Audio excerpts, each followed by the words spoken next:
So what is the photoelectric effect? Well, the Greek word for light is photo, so it must have some relation with light and something electric. The phenomenon is that when light shines on a metal surface, electrons are released from the surface.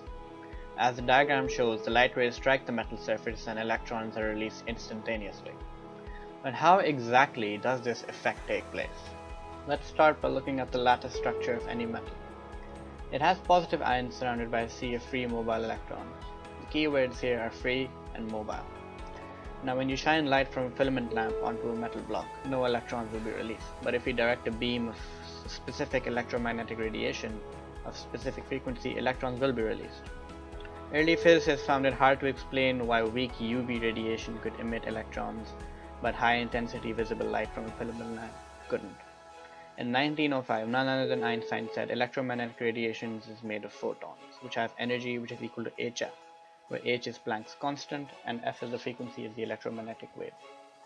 So we can see when photons of electromagnetic radiation strike a metal surface, electrons are released. And since energy is proportional to frequency, gamma ray photons are the most energetic. A single electron requires a minimum energy hf, which is called the work function energy, represented by the Greek letter phi, to break free from attraction from the positive ions and escape the metal surface. Now we can think of the electrons being in a deep potential well. The deeper they are in this well, the more energy that is required to remove them. Einstein also said that the interaction between the electrons and photons was 1-to-1, which meant that a photon could only provide energy for a single electron and not more than one electron. If a photon has energy less than phi, then the electrons won't be able to escape the metal surface, since phi is the minimum energy needed to do that. The energy will be converted to the kinetic energy of the electrons, and since they have kinetic energy, they will start to move around and collide with the surrounding positive metal ions. The metal will then heat up, which is exactly why a metal placed within the vicinity of a table lamp will start heating up. But if a photon has energy more than phi, then the extra energy is converted into the kinetic energy of the electrons, and the energy before the kinetic energy is obviously the work function. And we have this according to Einstein's photoelectric equation, hf is equal to phi plus the kinetic energy.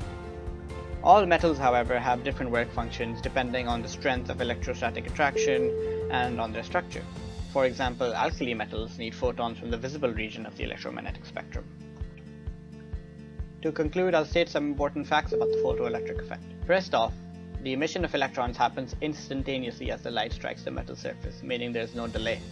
Second, increasing the frequency only increases the kinetic energy of the electrons. And lastly, increasing intensity just means more electrons are released in unit time.